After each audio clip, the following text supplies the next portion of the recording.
So we're moving up in the world.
Now that's what I'm talking about.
say hello to our little friend.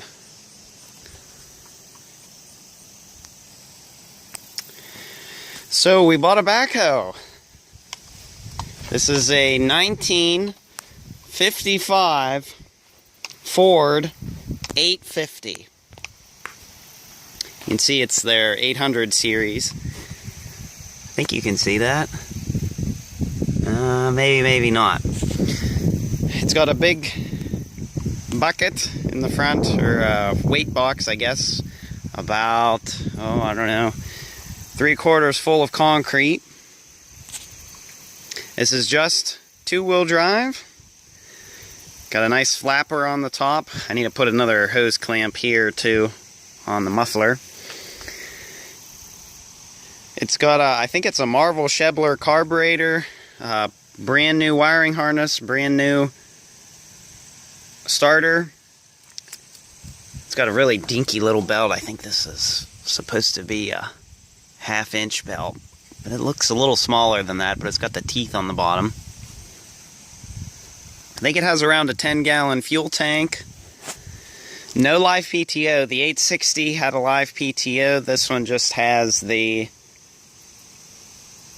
no live PTO, but I think it does have live hydraulics. I'm not real sure. There's a pump on the side here, right there, and it looks like that goes down into the transmission. But new points. I think he put in a new solenoid, new radiator hoses. It needs a transmission change right now, and the starter button is leaking here.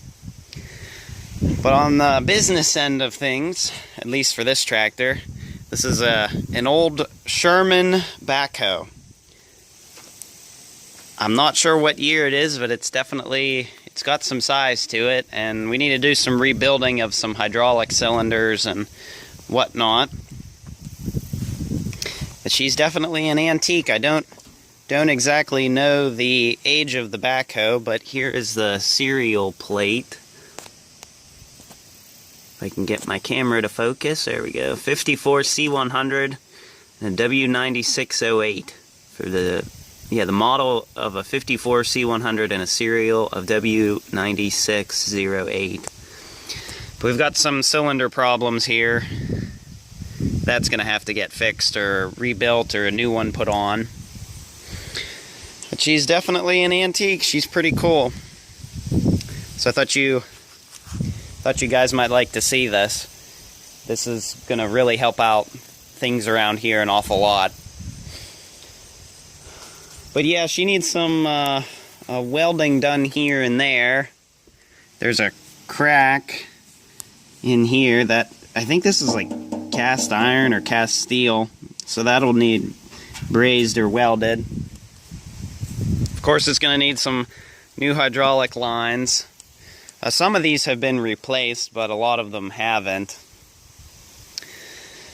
We got another bucket with it. This is, I think, a 15, 14, I'm not real sure.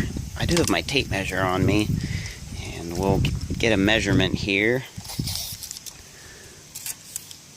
13 inch wide bucket, and then we also got a 22 inch wide one. But today I'm going to try to weld a hook on here. We need a hook for lifting things, at least with a chain. And this bucket, I know, needs some welding done on it. I think it's on which side here? Yeah, you can see the pins are loose, and I just filled this whole cavity up with grease, so that a lot of that's got to get wiped off. Yeah, right in here. There's a big crack right there. But the buckets are both in pretty good shape, and the teeth are welded on, and the cutting edges on the side are also welded on. I think most of them are. So you guys should be seeing more of this thing to come. I know this is a little different. This is a little different from what I usually post, but thought you guys might like to see this. This will help moving logs around also too. So I think that's about all I have to say for this video. Thanks for watching. Don't forget to like, comment, and subscribe for more. I'll see you all in the next one.